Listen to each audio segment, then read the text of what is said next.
سر international affairs کے expert مانے جاتے ہیں، تب ہم اس طرف آتے ہیں تو افغانستان کی موجودہ صورتحال ہے اس کو آپ کس طرح سے دیکھتے ہیں؟ کیا یہ امریکہ کی شکست ہے؟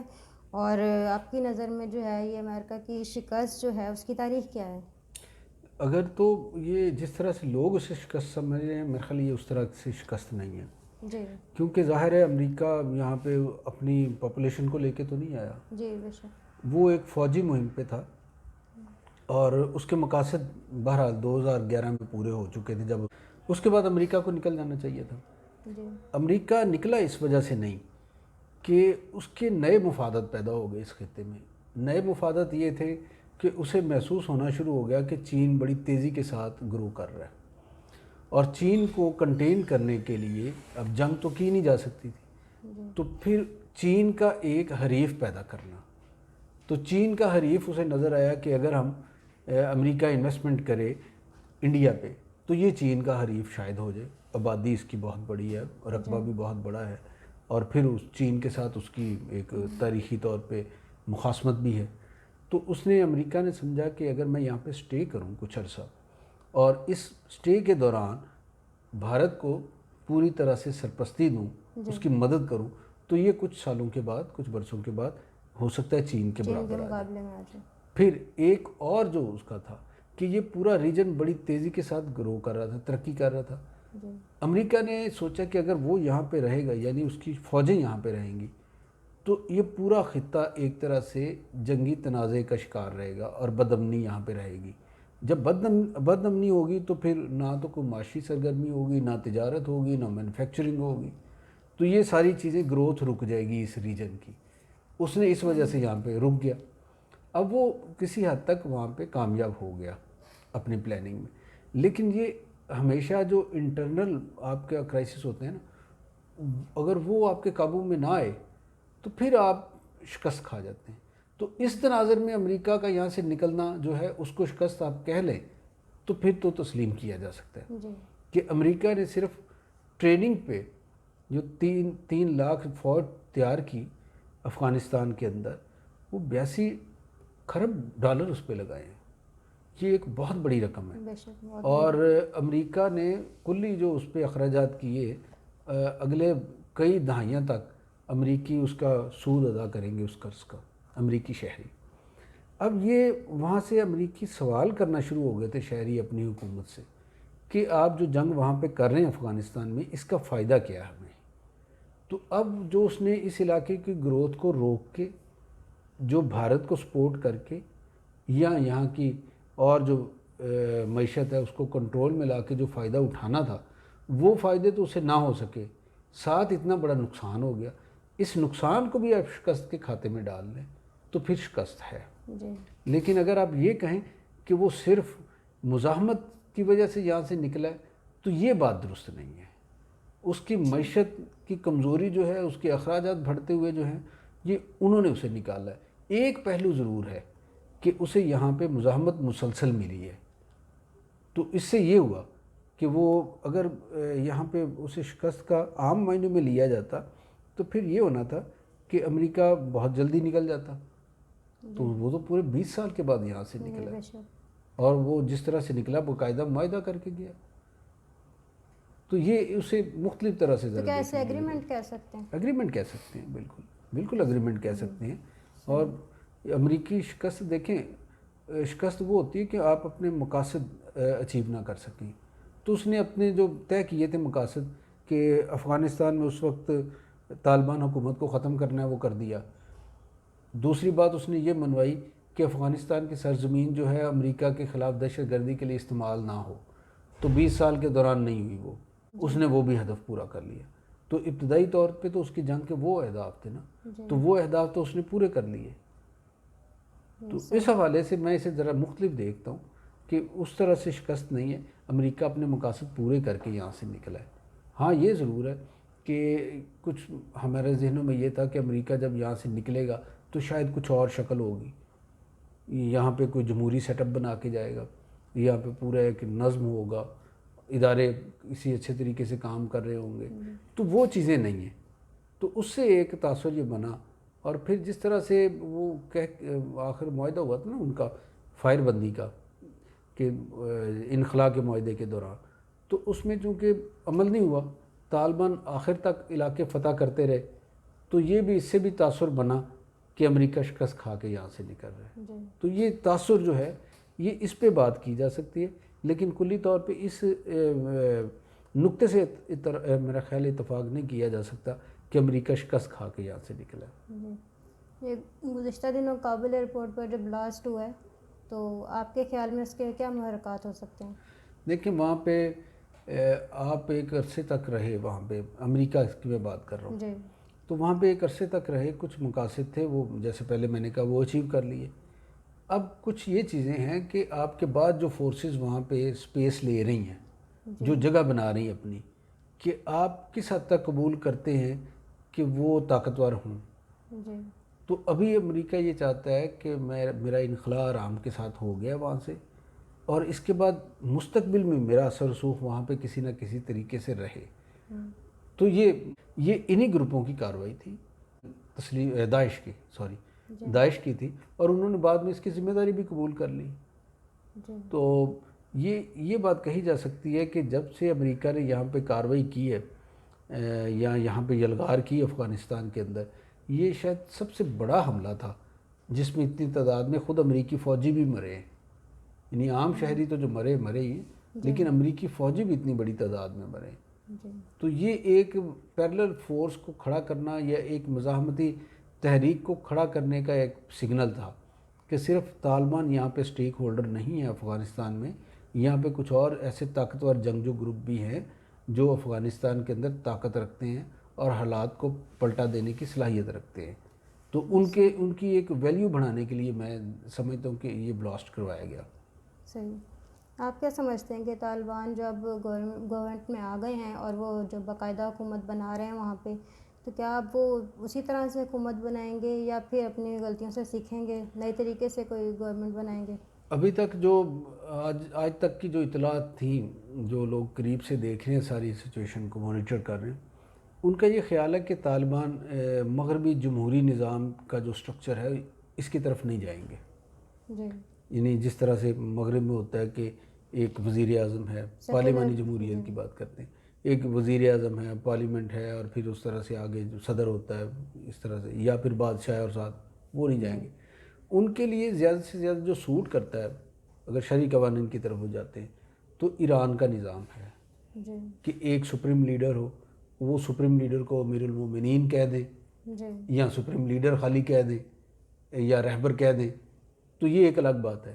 ہو سکتا ہے اسے امیر المومنین ہی کہیں، وہ جو وہاں پہ پلان ہو رہا ہے، وہ امیر المومنین کے نیچے ایک پریزیڈنٹ ہوگا۔ پریزیڈنٹ جو اپنی کابینہ جو ہے وہ اسی طرح سے چنے گا جس طرح صدارتی نظام میں ہوتا ہے، کہ اس کے لیے لازم نہیں ہے کہ وزیر جو ہیں وہ پارلیمنٹ کے ممبر ہوں۔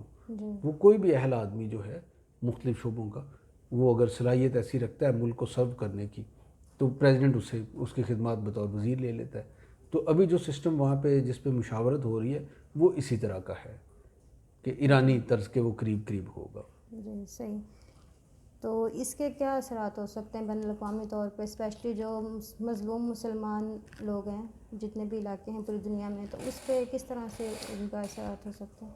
فلسطین میں اس کو بہت پرجوش انداز میں ویلکم کیا گیا فلسطین کے لوگوں نے، اور وہاں پہ علامتی، یہ تو نہیں کہہ سکتے کہ سارے فلسطینی، لیکن لوگوں نے انفرادی طور پہ، تو وہاں پہ لوگوں نے اسے بڑا ویلکم کیا ہے، اور انہوں نے یہ سمجھا ہے کہ اسی طرح سے اگر ہم کریں تو شاید ہم بھی آزادی لے سکتے ہیں۔ کشمیر پہ اس کے افیکٹ تو بہت لازم ہے کہ پڑیں، اور کشمیر میں ضروری ہے، ہوگا بھی، ایسا میرا خیال ہے کہ یہ ہوگا، وہاں پہ بڑھے گا۔ کچھ عرصے سے کشمیر میں بڑے ایکٹیولی جو مسلح مزاحمت ہے وہ شروع ہو چکی ہے۔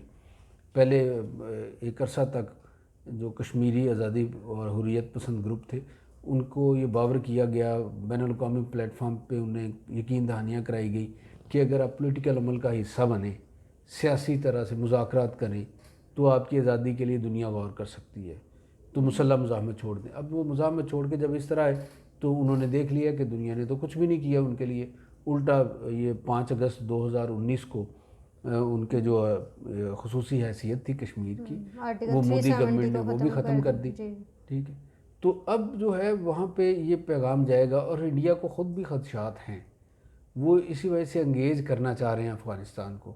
ریسنٹلی انہوں نے 2 دن پہلے انڈین جو سفیر تھے انہوں نے رابطہ کیا ہے طالبان کے ساتھ قطر میں، اور انہوں نے کہا کہ جناب ہم افغانستان میں جو انویسٹمنٹ ہم نے کی ہے، جو پروجیکٹ ہمارے ابھی نامکمل ہیں، ہم انہیں مکمل کرنا چاہتے ہیں۔ تو اس پہ انہیں کہا گیا، طالبان کے جو ترجمان تھے انہوں نے کہا کہ آپ بے شک وہ مکمل کر لیں، کوئی مسئلہ نہیں، لیکن اصل بات یہ ہے کہ ہم آپ کو یہ موقع نہیں دیں گے کہ آپ ہماری سرزمین استعمال کرتے ہوئے پاکستان کے مفادات کے خلاف کچھ کریں۔ تو ایسا نہیں ہوگا۔ تو یہ ایک واضح بات ہے جس کے اس خطے پہ اثرات رونما ہو رہے ہیں افغان تنازع کے۔ انخلاء کے بعد پاکستان اس سے متاثر ہو رہا ہے، کشمیر متاثر ہوگا، فلسطین کے لوگ اس سے ایک نیا وہ جوش لے رہے ہیں، اور اس پورے ریجن کے اندر نئے سرے سے الائنمنٹ ہو رہی ہے۔ اس پہ روس اور چین جو ہیں ان کو نظر انداز کیا جاتا رہا، لیکن اس ایشو پہ انہوں نے دیکھا کہ اگر ان کی بیکنگ اتنی سٹرونگ نہ ہوتی تو شاید پاکستان کے لیے وہ سارا کچھ کرنا ناممکن ہوتا جو اس نے مذاکرات کروائے اور امریکہ سے یقین دہانی حاصل کی، پھر طالبان کو ایک تسلی دی کہ اگر آپ یہ والا راستہ اختیار کریں، پرامن طریقے سے آئیں تو ہم یہاں پہ انویسٹمنٹ کروائیں گے، آپ کے معاشی مسائل حل کریں گے۔ تو یہ ساری چیزیں جو ہے پورے ریجن کی ایک انڈرسٹینڈنگ تھی ممالک کی، تو پاکستان اس سب کو لیڈ کرتے ہوئے آ گیا ہے۔ اچھا، آپ کے اندازے کے مطابق جو افغانستان میں جانی نقصان ہوا ہے وہ کتنا ہوا ہے دونوں طرف سے؟ لاکھوں میں ہوا ہے۔ افغانستان کے اندر کم از کم جو افغان شہری مرے وہ 15 لاکھ کے قریب لوگ مرے ہیں۔ یہ بہت بڑی تعداد ہے، بہت بڑی تعداد ہے، اور 20 سال تک جنگ لڑی۔ جی، اور امریکنز جو ہیں ان کے کوئی 2,500 کے قریب امریکن جو ہیں وہ مرے ہیں، اور باقی نیٹو کے ہیں کچھ 28 ملکی جو اتحاد ہے، کوئی 3,000 کے قریب ان کے لوگ ہیں۔ وہ ان کی کیجویلٹیز میں کمی کی وجہ یہ تھی کہ وہ اپنی بیرک سے باہر نکلتے نہیں تھے۔ انہیں جہاں پہ پھر ادو بدو لڑائی نہیں انہوں نے کی طالبان کے ساتھ، آمنے سامنے ہو کے نہیں لڑے۔ اگر وہ آمنے سامنے لڑتے تو طالبان ان کو مارتے، اور اگر کہیں پہ ایسا مقابلہ ہوا بھی ہے تو طالبان کے پاس ایسے ہتھیار نہیں تھے، بندوقیں تھیں، اور بندوق کی گولی ایک آدمی کو مارتی ہے، وہ بیک وقت 100-200 لوگوں کو نہیں مارتی۔ امریکی اور نیٹو افواج کے پاس وہاں پہ ڈرونز تھے، میزائل تھے، طیارے تھے، جنگی ہیلی کاپٹر تھے، تو وہ طیارے، ڈرونز اور ہیلی کاپٹر جہاں پہ حملہ کرتے تھے وہ بیک وقت 200 400 500 لوگوں کو مار دیتے تھے۔ ہم نے دیکھا وہاں پہ جنازے کے جو مواقع تھے، کسی کا جنازہ ہو رہا ہوتا تو اس پہ میزائل امریکی جا گرتا تھا، سینکڑوں لوگ مر جاتے تھے۔ مدرسوں میں بچے پڑھ رہے ہوتے تھے، ان بچوں کے اوپر جب گر جاتا تھا میزائل، وہ مر جاتے تھے، تو بڑی کیجویلٹیز ہوئی۔ اس وجہ سے افغان شہری اور جو لوگ ہیں ان کی اموات کی تعداد زیادہ ہے، اس کے مقابلے میں امریکی اور نیٹو جو اتحادی جو ہے ان کے کم ہوئی، لیکن ان کے لیے بہرحال یہ بھی بہت ہے، ان کے لیے یہ بھی بہت ہے کہ اتنے ہوئے، اور وہ جانتے تھے کہ چھاؤنی سے باہر وہ نکل نہیں سکتے تھے۔ اب یہ جو جدید افغانستان طالبان کے ہاتھ میں آیا، آپ کیا سمجھتے ہیں کہ اب جو جدید ہتھیار بھی ان کے ہاتھ میں اس کو کس طرح سے استعمال کریں گے؟ دیکھیں ابھی ہم نے جو کچھ چیزیں تو دیکھی جو وہاں سے ویڈیوز موصول ہو رہی ہیں، خیال تھا لوگوں کا کہ اب ہیلی کاپٹر اور طیارے ان کے پاس آئے ہیں، جدید گن آئی ہیں، تو یہ ٹیکنالوجی ان کے پاس نہیں ہے، چلانے کی مہارت نہیں، لیکن کل ہم نے دیکھا کہ انہوں نے ہیلی کاپٹر چلایا، اڑایا بھی، ٹھیک، اور وہ باقی امریکی 73 جہاز اور ہیلی کاپٹر وہ تباہ کر گئے۔ میرا خیال ہے ساری چیزیں ٹھیک ہو جائیں گی۔ ہموی گاڑیاں جو ہیں وہ بڑی اعلیٰ ٹیکنالوجی کی مالک ہوتی ہیں، بڑی مہنگی گاڑیاں، وہ سینکڑوں گاڑیاں طالبان کے پاس آ گئی ہیں، تو طالبان کے پاس ٹینکس، گاڑیاں اور جدید اسلحہ تو بہت بڑی مقدار میں آ گیا، اور میرا خیال ہے انہیں ایسے گائیڈ بھی حاصل ہیں، مثلا پاکستان کی مدد وہ لے سکتے ہیں، روس کی مدد لے سکتے ہیں، چین کی مدد لے سکتے ہیں، کہ جو ان کو بتائے گا کہ کس طرح سے کرنا ہے، ٹھیک ہے۔ اسی طرح سے ایئر ٹریفکنگ کا ان کا وہ کنٹرول، ایئر ٹریفک کنٹرولر کا جو معاملہ ہے وہ ایشو ہے کہ 2 دن پہلے ایک جہاز گیا فوڈ کا وہاں پہ خوراک لے کے، لیکن وہ اتر نہیں سکا، کیونکہ ایئر ٹریفک کنٹرولر کے جو وہ ہوتا ہے نظام وہ ان کے پاس نہیں تھا، وہ پراپر طریقے سے لینڈنگ نہیں کروا سکے. تو یہ مسائل تو ہیں ابھی، لیکن چونکہ ان کے پاس بنیادی چیزیں ہیں، انہیں صرف سیکھنے کی ضرورت ہے. جی. اور وہ جتنی جلدی طالبان ہم نے دیکھا کہ سیکھتے ہیں، اس چیز کو سامنے رکھیں تو وہ مشکل نہیں ہے کہ اگلے چند دن کے اندر ہمیں سارا کچھ دکھائی دے کہ وہ کر رہے ہیں روٹین کے ساتھ. اچھا، وزیر اعظم عمران خان صاحب نے جو ہے کہ امریکی ٹی وی کو انٹرویو دیتے ہوئے جو ایبسولوٹلی ناٹ ورڈ یوز کیا تھا، اس کی بڑی میڈیا میں چرچا ہوا اور ان کو سراہا بھی گیا. تو اب امریکن فوجی جو پاکستان میں ہیں، تو اس کے بارے میں کیا کہا جا سکتا ہے؟ اچھا، وہ جو ایبسولوٹلی ناٹ کہا تھا وہ کہا گیا تھا اڈوں کے لیے. جی. اڈوں سے مراد ہوتا ہے کہ آپ نے مستقل بنیادوں پہ انہیں ٹھکانہ دے دیا ہے، اور اس ٹھکانے کے وہ اس ایریے کے اندر آپ کا کوئی کنٹرول نہیں ہے ان پہ. وہ جو ایریا ہوتا ہے ڈیفائن ایریا ہوتا ہے کہ اتنے 1000 ایکڑ یا اتنے 100 ایکڑ کا یہ علاقہ ہے، اس کے اندر آپ جو مرضی کریں. وہ پھر اس ملک کا کنٹرول وہاں پہ ہوتا ہے، میزبان ملک کا نہیں ہوتا، یعنی پاکستان کا نہیں ہوتا. اب جو آئے ہیں فوجی یا اب وہ جو لوگ امریکی آ رہے ہیں، یہ کسی اڈے پہ نہیں آئے، یہ وہاں سے آئے ہیں انخلا کر کے، اور یہ انخلا کر کے ٹرانزٹ ویزے پہ ہیں. تھوڑی مدت کے لیے انہوں نے پاکستان رہنا ہے، اور جب ان کے طیارے ساتھ ساتھ ان کو لے کے جاتے ہیں، مثلا 10,000 کے قریب تو واپس چلے گئے ہیں یہاں سے غیر ملکی، ان میں امریکی فوجی بھی شامل ہے. تو 10,000 غیر ملکی پاکستان کا یہاں پہ ٹھہر کے 2-4 دن تو یہاں سے نکل گئے ہیں. تو یہ تیزی سے جا رہے ہیں لوگ. تو یہ ایک وقتی طور پہ انتظام ہے، اسے اڈوں کی شکل میں تو میرا خیال وہ ایک پولیٹیکل پروپیگنڈا آپ کہہ سکتے ہیں، اس میں کوئی حقیقت نہیں ہے. یعنی وہ یہاں پہ رہ نہیں رہے، وہ ہمارے جہاں پہ رہ رہے ہیں اس کو وہ پاکستان کے مفادات کے خلاف استعمال نہیں کر رہے، نہ وہ کسی اور ملک کے خلاف ہم لوگوں کے لیے استعمال کریں. تو وہ اڈے تو والی تو بات ہی نہیں ہے. تو اسے اس تناظر میں دیکھنا چاہیے کہ اڈے وغیرہ والا معاملہ نہیں ہے یہ. اب انڈیا میں جب سے بی جے پی پارٹی ہے جو RSS کا نظریہ رکھتی ہے، تو تب سے جو ہے انڈین جو عوام ہے ان کا کشمیر کے حوالے سے جو ہے وہ کیا رد عمل سامنے آ رہا ہے، کہ وہ کیا سمجھتے ہیں کہ انڈین جو گورنمنٹ ہے وہ کیا کر رہی ہے جو ٹھیک کر رہی ہے؟ دیکھیں، RSS کا یہ ہے کہ جبر کے ساتھ آپ اپنی حکومت اور تسلط قائم کریں. جی. وہ جمہوری نہیں، فاشسٹ ان کا نقطہ نظر اور نظریہ ہے. جی. اور کشمیر پہ بھی انہوں نے اسی طرح سے اپلائی کیا اسے. کشمیریوں کی رائے کو اہمیت نہیں دی اور وہاں پہ قبضہ وغیرہ کا مسلط کر رہے ہیں، اور ان کو وہ جو ان کا ڈومیسائل وغیرہ کے رائٹس تھے وہ بھی وائلیٹ کیے انہوں نے.